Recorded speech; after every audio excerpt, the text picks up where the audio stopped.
Watauga Arts Council with your host, Cherry Johnson, serving arts in Watauga County for more than 30 years. Hi, I'm Cherry Johnson with Watauga County Arts Council. You know, there's a lot going on in this world today, and we all need a little escape. And we've got an escape to tell you about. We have an opportunity for you. I have with me Joel Williams, who is a professor at the university's Department of Theater and Dance, but you are also the director of production, correct, which is called Noises Off. Noises Off, that's correct. Which is a strange title for a play, but we're going to get into that. And we have with us two of the members of the cast. We have Paige Borden, and we have Jack Lafferty. And you guys are actors in the production. You're not necessarily the leading parts, but you can help us tell this story and talk about it. So Joel, you and I were talking about this production, and it's rather complex. Well, it's got layers because it's a play within a play, and both plays are comedies. So what we see in the first act is an acting company that is in rehearsals, very pressured, late. Some of the actors think, well, we're doing the technical rehearsal, and the other director is saying, well, no, you're in the dress rehearsal. Well, when was the tech rehearsal? We open in 6 hours. So there's a lot of pressure on, and the production that they're rehearsing is called Nothing On. It's a British farce, so there's a little bit of innuendo of that nothing on. We don't really see nothing, but you just hear about it. You just hear about it. So we see them in rehearsal and seeing them struggle to get this farce correct. There's 7 doors on the set, plus other doorways and outlets. So I haven't totaled them all up. I think it's somewhere in the neighborhood of 12 or 13 entrances and exits that are possible. And everybody knows where they're going. Right. So, it was one of those, I grew up watching the Three Stooges running through the hotel hallways. Exactly. And outdoors. So, that's what I'm thinking about. So there's a lot of that coming and going in Nothing On. So what happens in the second act is the scenery turns around and the audience gets to see what goes on backstage with this company of actors who are a little ill-prepared to do the show. And in addition to that, there are relationships that are going on. The director of Nothing On has been dating 2 of the cast members, well, 1 cast member and 1 stage manager. Dottie, the leading actress of the Nothing On, has been dating one of the younger cast members, and then halfway through the tour we find out in the second act she's got her, what does you say, claws into Freddie. So you're Freddie. I am. Yes. So Freddie and Roger have, unbeknownst really to Freddie because he's a little dense, a little slow, but he and Roger is very jealous of Freddie and Dottie's attentions towards him. Then Dottie also has an old companion actor who she's brought into the show, Selston, who's an older actor who's a little hard of hearing and enjoys his whiskey. And so he's constantly, they're constantly on guard to make sure that he doesn't have access to any alcohol because it's bad enough that he tends to be late for his entrances anyway. So there's a little, what I like to say is there's a little too much lust, a little too much alcohol, and a little too much or too little preparation for this acting company to really do a good job. And so we see them behind the scenes in Act 2 going absolutely, there's mayhem and chaos as they try to make their entrances and be on time on stage and to accomplish what we saw in rehearsal in the first act. But of course, again, in the second act, we're watching it all from behind the scenes. So it's really nice. When I was when I went to my college orientation, one of the things that got me interested in theater is they put on a little play. And it was a small set, but it was a nice little box set. It looked like a room and that sort of thing. And I was impressed with that. But what really impressed me is after the show was over, I went backstage and saw how everything was just facade. Everything was just, it was the magic of, oh wow, this is not really a room. It's just little flats that stick up in the door. It's just, and so the impression. Right. So one of the things that Noises Off allows the audience to do is to see what the back of that beautiful set looks like. And not that many people have seen the back of a set. That's correct. And the term noises off comes from the idea that occasionally in a stage direction, you will some actor's voice or some pre-recorded sound effect will come from off stage, and so you have a sound from the noises off. Okay, And that helps make sense. Okay. And in the third act, we hear a lot of, we turn the set back around and see them, they're on tour, and so they're now much further into tour. All the things which were simmering at the beginning have now come to a boil. And so they're trying to, the show just, as we've seen in the first act, they're rehearsing, the show that we now see on the stage resembles nothing close to the rehearsal. Well, enough to make it, comical. But at that point, with everything boiling over, we get to see, what's happening on the stage, but we hear a lot about what's going on backstage, and we can only then imagine the madness and the mayhem that's going backstage in the third act, having seen some of the madness and mayhem in the second act. So it's a really, it's actors playing actors behaving badly. It sounds like a lot of fun. So Paige, our actress, plays Belinda, who is the actress who's been hired to play Flavia in Nothing On. So there's 3 layers there, and I'm terrible with names generally anyway. Oh, this is helpful, isn't it? Oh, very much so. So, Jack, this guy. I had to stop and think. Jack can tell you that I normally am in rehearsal saying, "Now, Roger, I need you to do that. Roger. And he finally looks at me and goes, "Do you mean Philip?" And I went, "Yes, that's exactly what I mean." So y'all have developed mind reading skills. Well, they have to pretty much. So Will Allen plays Roger. No, he plays Gary, who plays Roger. You see, it can get confusing. Right. Now, it's all presented very logically and piece by piece when you come to see the show, so people don't get really lost in who's who and what's what. Well, that answers my question, because I was going to ask Paige and Jack if you ever got confused about what you're playing. Be honest. The first time I read it, before we had our read through, I was a bit confused because I'm a visual learner, so just reading it from the text wasn't really doing it for me. I can see how it would be hard to follow that. You have to really think about that really carefully. Yeah, on paper it's complicated. when it starts coming together in reality, it's really not too bad, but reading it is very, very difficult. And for me, in the third act, and even in the first couple of acts, someone else goes on as me in the middle of it as well. So to read it, I have to really cipher through which Philip they're talking about. Is Frederick playing Philip, or is it Tim playing Philip? Is it this Jack I playing just don't know, right? That's correct, because I hadn't really thought about that, but you're a special case, because not only does Jack play Frederick, who plays Philip, but Philip plays another character as well for a very brief moment at the end of the act. So now that you're completely confused. You got to come see it to really understand it.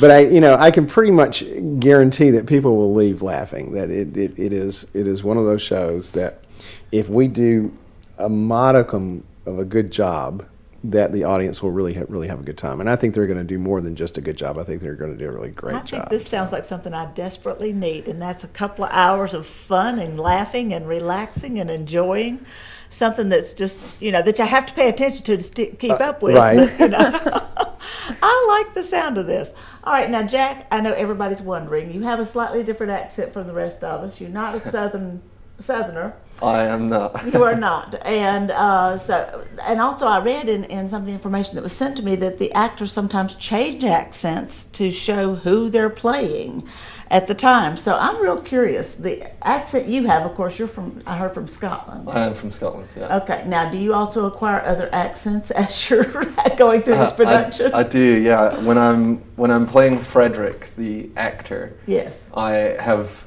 a Scottish accent, but a somewhat stronger one than I might have now in everyday speaking. He exaggerates it. I have to, but it's really bringing it back to what it used to be, because I've spent so long here now that I've really diluted my softened accent to be a bit more understandable.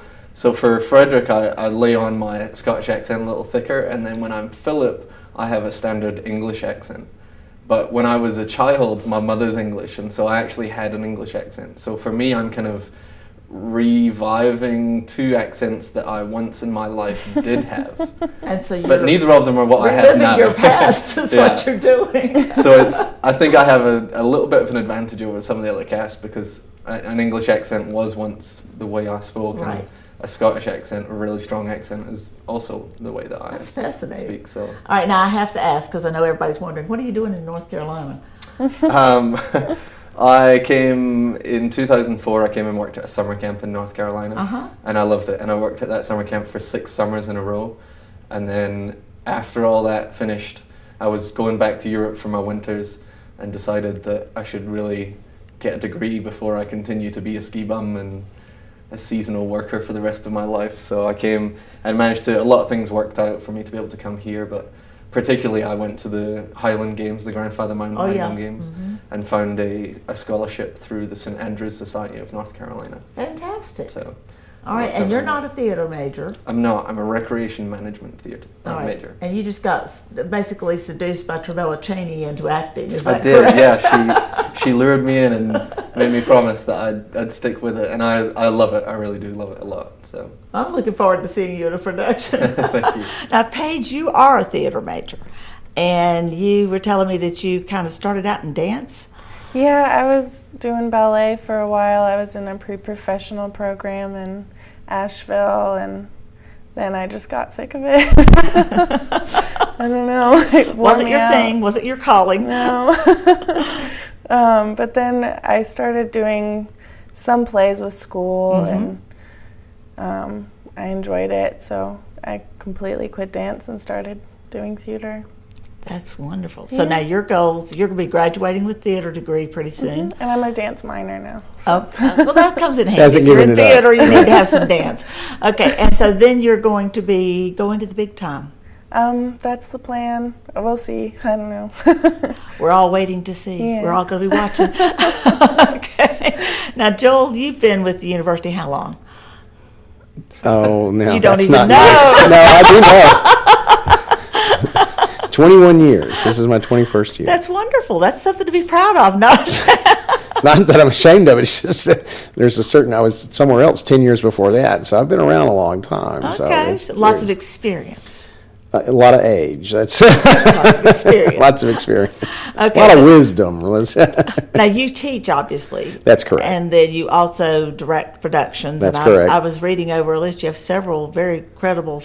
Give us some names of some of the productions you particularly have enjoyed. Well, one of the shows that I'm really proud of is back in 2001 we did a production of a Romulus Linney adaptation of Ernest Gaines' novel A Lesson Before Dying. Which I just recently we had, or is that this weekend? The Linney Yeah, the Linney dedication yes, of his.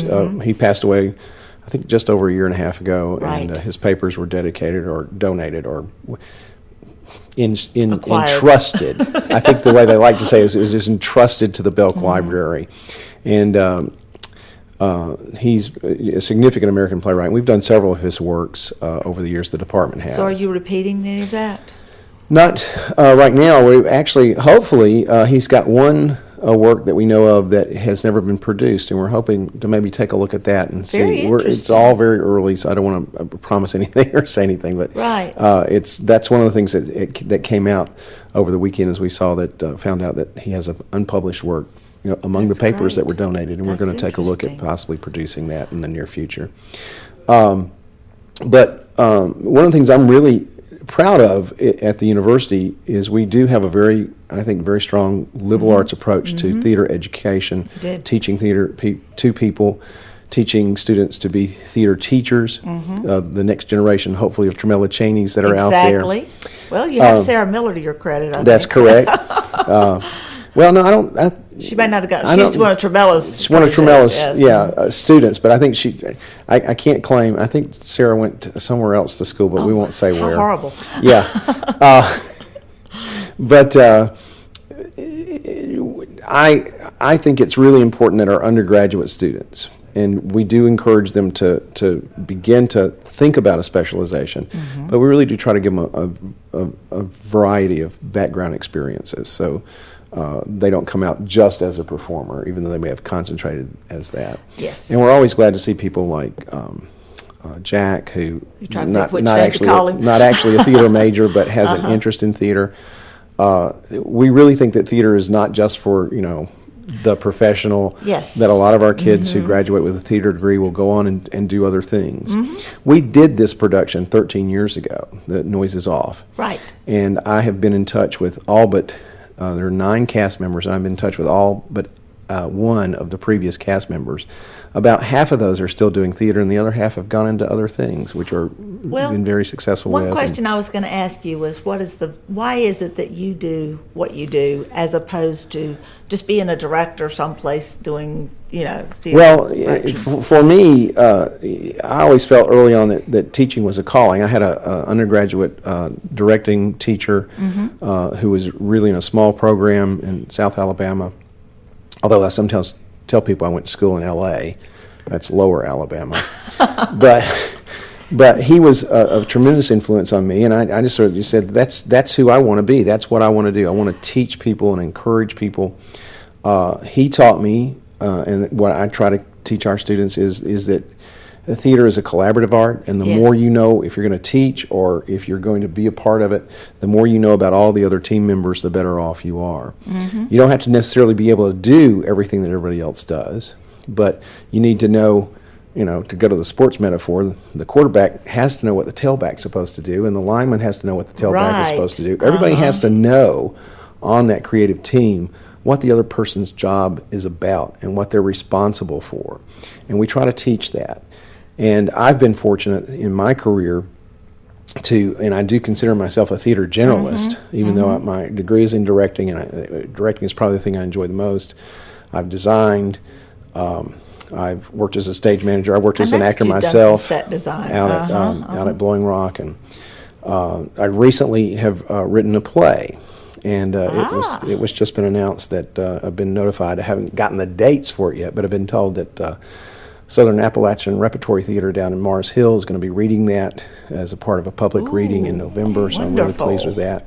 Jack has helped me over time. He's done some table readings with us as I was working and developing the play. So what is a table reading? That's where a lot of times with the new work, before the playwright's still trying to figure out, okay, it sounds good on paper. How does it sound coming out of an actor's mouth? So we'll sit around a table and read the script. Gotcha. And then the playwright hopefully will learn from that and go back and go, well, that passage is too long. And Jack was particularly helpful. Cast a Scottish person as this role because it's a Southern play. But Jack, but no, Jack was particularly helpful because it is set in Southwest North Carolina back around the 1940s. So it does have a lot of local idioms.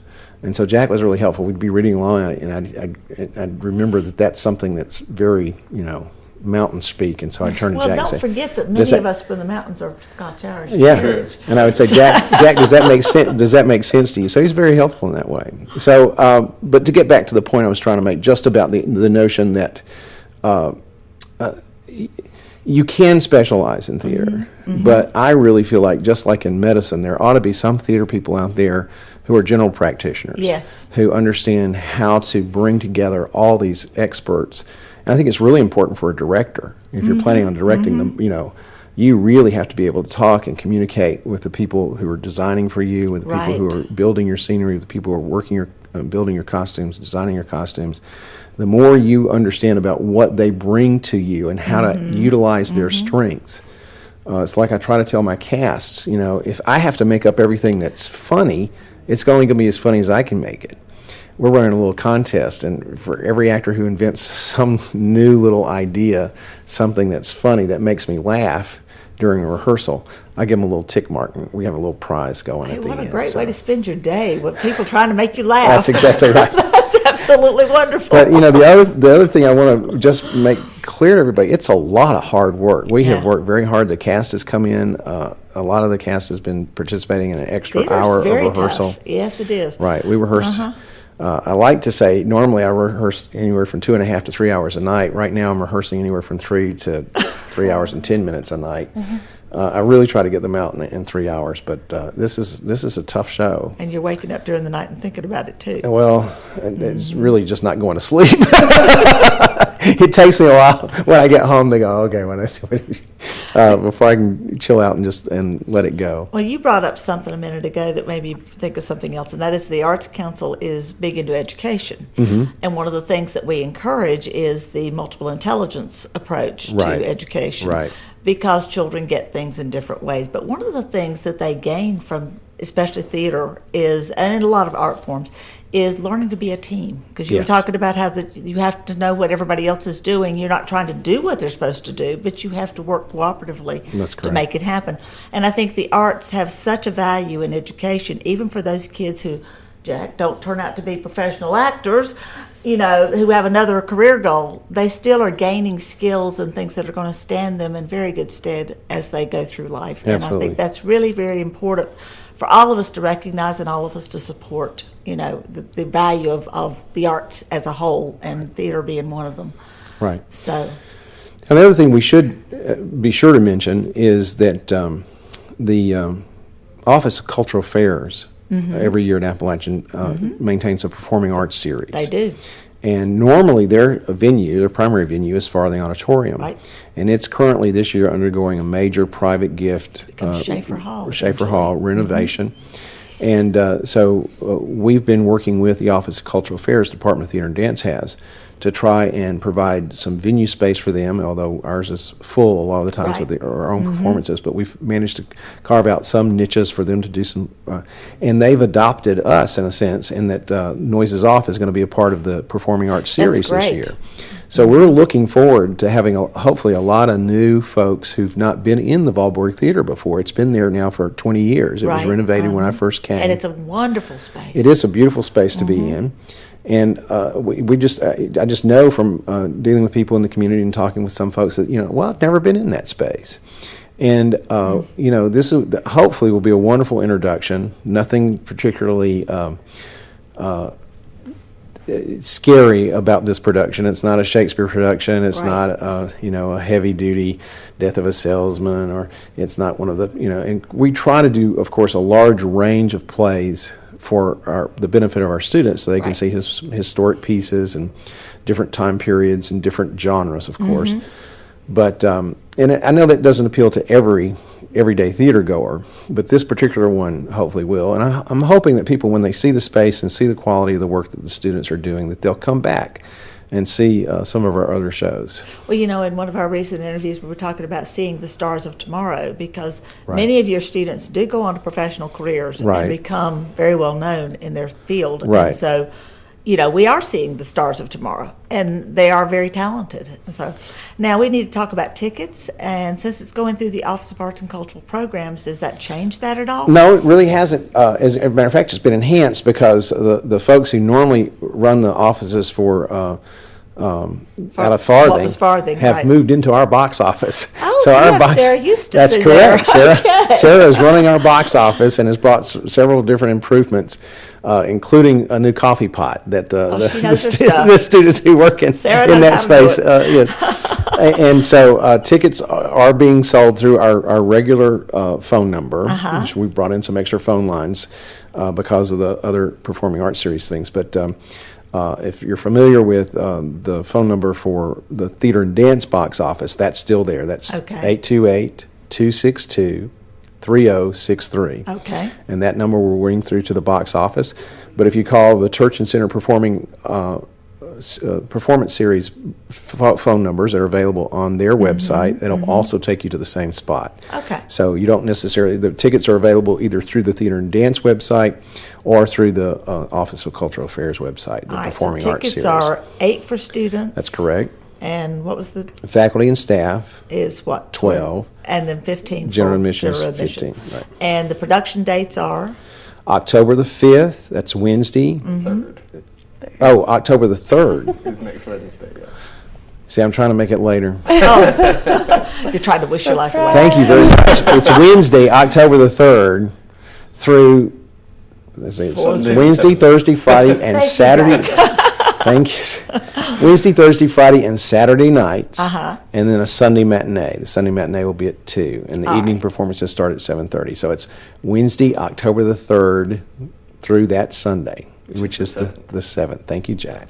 We're glad you came. Well, It's October the 5th. I had October the 5th in my head for some reason. I don't know Maybe why. it's a birthday for That's you. probably something important that I need to. I'm going to have to. October the 5th is art crawl night, so people could do Maybe art that's crawl what- and still go do that's the correct. production, and I think that sounds like a fabulous evening. Right now, with So- art crawl, do they occasionally have the ability to stop it and have a little That's refreshment, right. liquid refreshment? We start you out at our gallery. Uh-huh. Come by about 6. You can start with us. You kind of work your way down the street and end up at the Valborg. There we and go. many places along the way, starting with us, do provide refreshments. Okay, so I think if you come to Noises Off a little relaxed and ready to enjoy the You're evening, going to have a great time. I think you're going to have a really good time. Even if you're not relaxed, even if you're a little stressed that day, I think it will help we unwind have planned you. your Friday night the 5th. There you You are are. going to start at the Watauga County Arts Council's new gift shop and gallery, which is at where Palucci's is, that building, on the far end of King Street, and you're going to work your way all the way down the street, and you're going to end up with a great production. I don't see how you could go wrong. Right, and for folks who don't know, the Valborg Theater is located on Howard Street. Mm-hmm. Now, most people know that Howard Street sort of now dead ends at the Belk Library parking deck and then Right. picks up again on the other side. Right.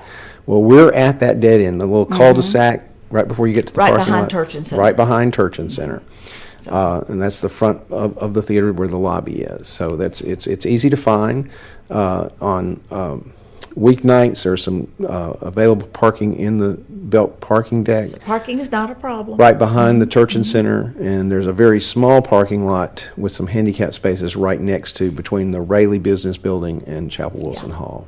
All right. And then the big parking lot down, what we call the lower 40, down in front of Rayleigh, between Rayleigh and Farthing Auditorium, is not a very distant walk if you need to park down there and walk And up if you to park Chapel. up at our end and you walk all the way down, enjoy the production, by the time you finish the theater production, there's still some places open on the art crawl, so you could make your way back up the street again to your car. At which point, I hope you can still drive. But at any rate, all right. So thank you very, very much Well, it's for been a coming pleasure to be and here. spending some time with me. Paige, thank you for coming and joining us. Jack, I've really enjoyed getting to meet you. likewise, thank you. And we hope that you will join all of us. I'm going to be there too sometime during that time. It won't be that Friday night. I've got too much to do that night. But we will enjoy this production. I think it's going to be great. We were laughing about, he was saying it's like an onion, lots of layers. And we said, and there'll be peals of laughter. That's so we correct. are all set for the peals of laughter. Join us. Check the Arts Council's website, watauga-arts.org, for this and so much more. Watauga Arts Council with your host, Cherry Johnson, serving arts in Watauga County for more than 30 years.